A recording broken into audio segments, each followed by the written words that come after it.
पति बदल गया। शेखर और स्वीटी कॉलेज बडी थे। डिग्री खत्म होते होते उन दोनों के प्यार के चर्चे पूरे कॉलेज में फैल चुके थे। 3 साल की डिग्री खत्म करने के बाद शेखर MBA करने के लिए दूसरे शहर चला गया था, लेकिन फिर भी प्यार में कोई कमी नहीं आई थी। जब भी मौका मिलता शेखर स्वीटी से मिलने के लिए जरूर आता था। स्वीटी, मैं कल आ रहा हूँ। कल हम पूरा दिन साथ में बिताएंगे। पहले मूवी देखने चलेंगे, उसके बाद लंच करेंगे और फिर तुम जी भर के शॉपिंग कर लेना। उसके बाद शाम को मैं तुम्हें तुम्हारे घर छोड़ दूंगा। अगले दिन शेखर स्वीटी से मिलने आ गया। दोनों ने पूरा दिन खुशी खुशी बहुत अच्छे से बिताया और फिर शेखर अपने हॉस्टल लौट गया। धीरे धीरे 1 साल बीत गया। अरे तुम्हारा मूड क्यों खराब है? क्या बात है, बताओ तो। देखो ना शेखर, कल मेरा जन्मदिन है और तुम यहाँ पर हो ही नहीं। अब ऐसे जन्मदिन का क्या फ़ायदा? तुम यहाँ होती तो कितना मज़ा आता, सब कुछ कितना स्पेशल होता। सॉरी स्वीटी, सॉरी, इस बार तो नहीं आ पाऊँगा। बस अब 1 साल की बात और है।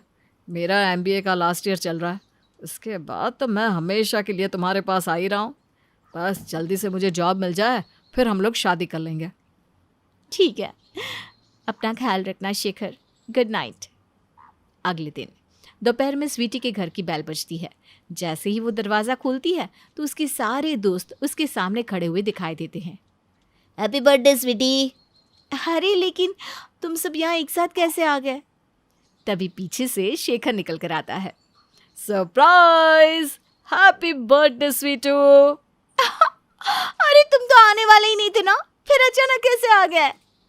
तुम्हें एक बहुत बड़ी खुशखबरी देनी थी और तुम्हारा बर्थडे भी तो मनाना था, इसलिए सोचा तुम्हें सरप्राइज दे देता हूँ।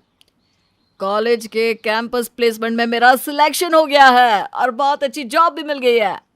इसीलिए इस खुशी के मौके पर वादा करो, तुम मुझसे शादी करोगी। शेखर के यूं अचानक सरप्राइज देने से स्वीटी बहुत खुश हो गई थी। स्वीटी शेखर के प्रपोजल को स्वीकार कर लेती है। देखते ही देखते शेखर का MBA पूरा हो जाता है और उसकी जॉब लग जाती है, लेकिन शेखर के प्यार में कोई कमी नहीं आई थी। शेखर, मम्मी आई हुई है, मैं मम्मी के साथ हूँ। तुम पिछले 1 घंटे में 4थी बार फ़ोन कर रहे हो और मम्मी बार बार मुझसे पूछ रही है किसका फ़ोन है। अरे बाबा, तो बता दो ना, उनके दामाद का फ़ोन है।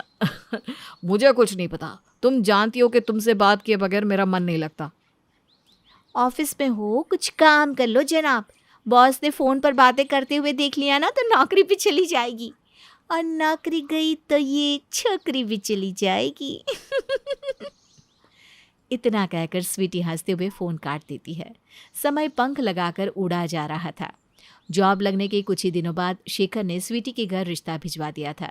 घर वालों की रजामंदी मिलने के बाद आखिरकार स्वीटी और शेखर एक होने जा रहे थे। स्वीटी ने अपने आने वाले सुंदर जीवन की ढेरों कल्पनाएं कर ली थी। इस तरह कुछ ही दिनों में दोनों की शादी हो जाती है। शादी के बाद, शेखर, आज मेरा पिज्ज़ा खाने का बहुत मन कर रहा है, चलो ना बाहर पिज्ज़ा खा कर आते हैं। स्वीटी, मैं अभी अभी थका आ रहा, ऑफिस से आया हूँ। पहले 1 कप चाय बना दो प्लीज़, उसके बाद बात करते हैं। शेखर की बात सुनकर स्वीटी चाय बनाने चली जाती है। शेखर चाय पीने के बाद अपना लैपटॉप खोलकर काम करने बैठ जाता है और भूल जाता है कि स्वीटी ने कुछ देर पहले पिज्ज़ा खाने की फरमाइश की थी। उधर शेखर को लैपटॉप लेकर बैठे देख स्वीटी को मन ही मन बहुत गुस्सा आ रहा था। पहले तो मेरी एक आवाज़ पर जयपुर से भागे चले आते थे और अब जैसे मेरी बात की कोई वैल्यू ही नहीं रही। मैं कह रही हूँ मुझे पिज्ज़ा खाना है और ये जनाब चाय पीकर मेरी तरफ देख भी नहीं रहे। स्वीटी काफ़ी देर तक मुंह फुलाए शेखर के सामने बैठी रहती है, लेकिन शेखर उससे बात करने या उसकी तरफ देखने के बजाय कभी लैपटॉप तो कभी फ़ोन देखने में व्यस्त था। अंत में स्वीटी गुस्से में सोने चली जाती है। धीरे धीरे समय बीत रहा था, लेकिन बीतते समय के साथ स्वीटी को ऐसा लगता जैसे शेखर तो वो शेखर रहा ही नहीं जिससे उसने कभी प्यार किया था। एक दिन, शेखर बताओ ना, मैं शादी में क्या पहन कर चलूँ? क्या? किसकी शादी है? शेखर, मैंने कल बताया तो था मेरी कजिन की शादी है और तुम हूँ भी कर रहे थे। मतलब तुम सुन ही नहीं रहे थे मैं क्या बोल रही थी। हद हो गई शेखर, अब भी तुम मेरी बात नहीं सुन रहे हो। अरे सुन रहा हूँ ना बाबा, शादी है तो कुछ भी पहन लो, तुम सब ड्रेस में अच्छी लगती हो। तुम बताओ ना, अच्छा, ये एंगेजमेंट वाला लहंगा कैसा रहेगा? हाँ वही पहन लो, रेड कलर वैसे भी पार्टी में अच्छा लगता है। मैंने एंगेजमेंट में पेस्टल ग्रीन लहंगा पहना था शेखर, रेड शादी में पहना था। अरे बाबा, जो पहनना हो पहनो ना, मेरी जान छोड़ो। शेखर, तुमने शादी अपनी मर्जी से ही की है ना? 3 महीने पहले हमारी शादी हुई है और तुम्हें ये भी नहीं पता कि तुम्हारी बीवी ने शादी में क्या पहना था? मतलब मैंने शादी के मेकअप पर जो 4,000 रुपये खर्च किए, सब पानी में चले गए। अरे ऐसी बात नहीं है, तुम शादी में बहुत सुंदर लग रही थी स्वीटू। समझ गई, ज्यादा समझाने की जरूरत नहीं है, नहीं तो मेरा पारा और भी गर्म हो जाएगा। स्वीटी शेखर से नाराज हो गई थी। स्वीटी को पूरी उम्मीद थी कि शेखर उसे मनाने के लिए कोशिश जरूर करेगा, लेकिन ये क्या, अगले दिन शेखर तैयार होकर ऑफिस के लिए निकल जाता है। पूरा दिन बीत जाता है लेकिन शेखर का एक भी फोन नहीं आता। मुझे समझ में नहीं आ रहा शेखर को आखिर हो क्या गया है।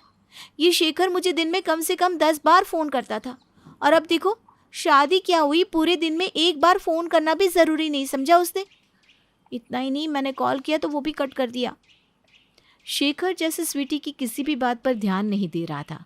उसे समझ में ही नहीं आ रहा था कि स्वीटी उससे नाराज है। स्वीटी भी शेखर से खुलकर कोई भी बात नहीं कर रही थी। बस बहुत हो गया, जैसे जैसे हमारी शादी का समय आगे बढ़ रहा है, शेखर ने तो मुझ पर ध्यान देना ही बंद कर दिया। ना वो मेरे साथ पहले की तरह बातें करता है, ना ही कभी कोई गिफ्ट लेकर आता है, और बाहर जाने के नाम पर तो उसे बिल्कुल सांप ही सूंघ जाता है। ऐसा लगता है उसे मेरे साथ घर से बाहर निकलने में शर्म आती है।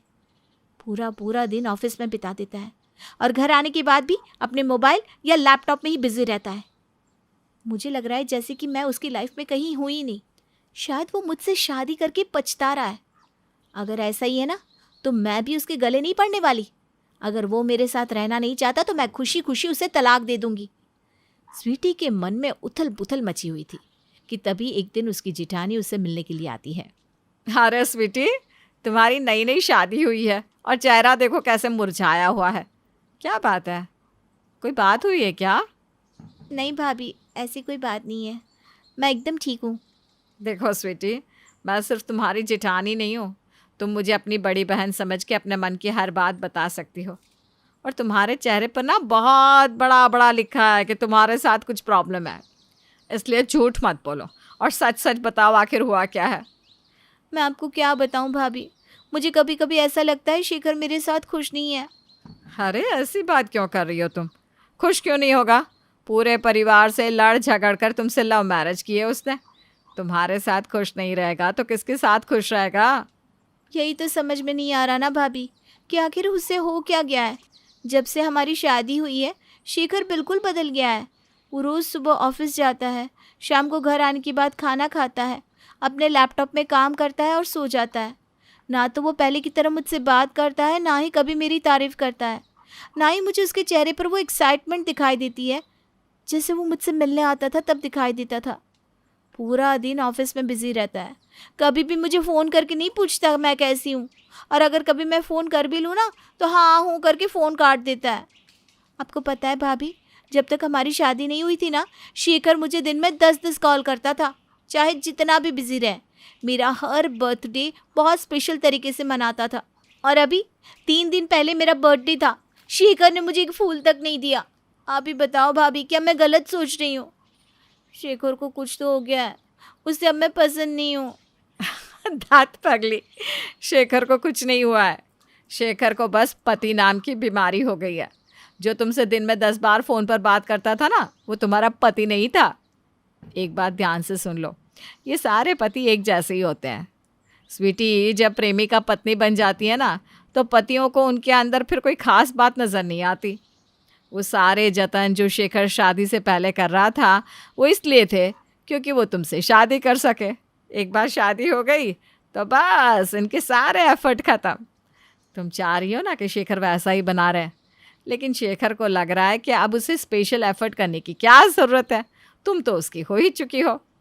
इस प्रॉब्लम को इंग्लिश में टेकन फॉर ग्रांटेड कहते हैं, और हिंदी में कहते हैं घर की मुर्गी दाल बराबर। और ये तुम्हारी अकेले की प्रॉब्लम नहीं है, सारी दुनिया की औरतें इस प्रॉब्लम को फेस कर रही है। ज़्यादातर पति शादी के बाद तोहफे देना, तारीफ़ करना, घुमाने ले जाना बंद कर देते हैं। पर इसका मतलब ये नहीं कि उन्हें तुमसे प्यार नहीं है। प्यार तो है, लेकिन उसे जताना ज़रूरी नहीं समझते। गिफ्ट नहीं खरीदते क्योंकि सब तुम्हारा ही है, तो गिफ्ट की क्या ज़रूरत। तारीफ इसलिए नहीं करते क्योंकि तुम तो उन्हें हर रूप में स्वीकार हो, तो तारीफ जैसी बात ही खत्म हो गई। और बातें इसलिए नहीं करते क्योंकि पत्नी कहीं भागी तो जा नहीं रही, इसलिए पहले काम फिर बीवी। और इन सब चीज़ों के कारण धीरे धीरे पत्नी इग्नोर होने लगती है। तुम ना ज़्यादा टेंशन मत लो, बस पत्नी बनकर ये सब हैंडल करना सीख लो। भाभी की बात सुनकर स्वीटी को थोड़ा रिलैक्स फील हो रहा था। थैंक यू भाभी, पता नहीं मैं क्या क्या सोच रही थी, लेकिन मैं भी ना शेखर के कान खींचकर उसे फिर से पहले जैसा बना कर रहूंगी। स्वीटी की बात सुनकर दोनों देवरानी जेठानी खिलखिलाकर हंस पड़ती।